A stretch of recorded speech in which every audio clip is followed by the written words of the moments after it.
Hi there, folks. It's Mandy from Kemp Free Grip and Hold. Not necessarily what I was planning to do today, but because we got all of that vegetables and stuff from the food bank that they so generously gave us, I got a little mouse on my shoulder or something, I don't know, I am processing all of the different vegetables that they gave us. So I'm going to talk at you while I work a little bit. What I'm doing with the peppers is I'm putting them into little, I don't know what you call it, slices, I guess. And I'm going to put them in bags, the red ones, because those are the tastiest. And I am putting them in bags and putting them in the refrigerator so that the kids can grab them. I am planning to process all of the vegetables today because I don't want it to go to waste. And I find that the easiest way to avoid kitchen waste when it comes to produce is to process it for easy eating or easy cooking. So on top of making slices for the kids to eat right out of the refrigerator, I also have made chunks of the onions and peppers. Right now, I don't know if you can hear that sizzling, but I have onions in the frying pan that I am going to freeze in bags so that I can just grab a bag, thaw it, and it'll be ready to put in whatever dish, and I don't have to worry about softening them first. They'll be all ready to go. This is especially important in the summertime when I am very, very, very, very, very busy.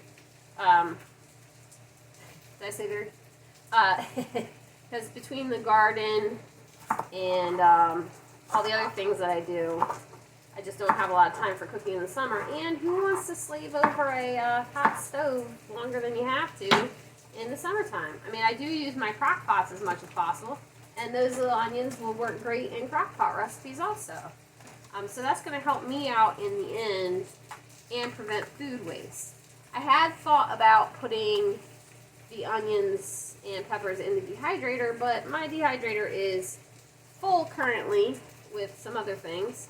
So rather than wait and potentially have them go bad in the meantime, I just decided to go ahead and saute and freeze. I do have some room in the freezer, so it's not really an issue currently for freezer space.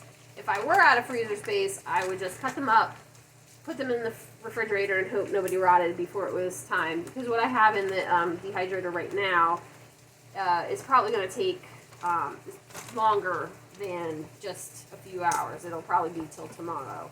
Which, the peppers and onions would probably be okay, but I'm not going to risk it.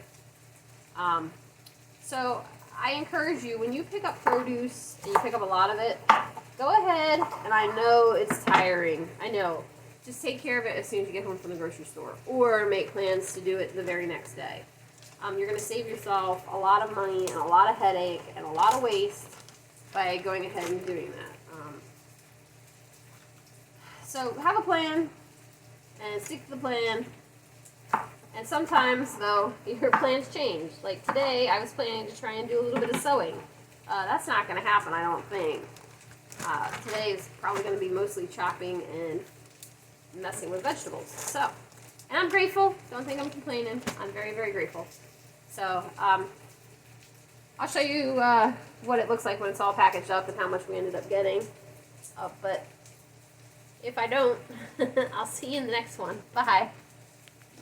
These are all the peppers and onions I got out of that batch. And there were a lot of fresh peppers that the kids ate. They had one of these bags full, plus another big bowl full, plus a couple peppers they cut up on their own. So all the peppers and onions have been sauteed, and these will go in the freezer. It is important to note that you can chop up your onions and peppers and put them on a cookie tray, and then put them in the freezer and let them freeze separately, so that way you can put them in a bag and just pull out what you need. I just wanted to get this done and over with, so I did it this way, but that's another way to do it also, which is probably better in the long run. That way you're only having to take out what you need. But this is part of our very productive day. cabbages will last a long time on their own, as will the apples. But the potatoes, not the sweet potatoes, they're looking really good. But the white potatoes, some of them are rotten. So I'm going to go through all these bags, pull out the rotten ones, keep the good ones. Ones that are iffy, I will go ahead and cook this week. And that's what I did with all the produce. Here's what's left of the oranges. The kids will eat those up this week. That's what's left of the produce that we got from the one-stop shop, which was very, very appreciated. If this kind of food preservation stuff is interesting to you, like and subscribe. Bye!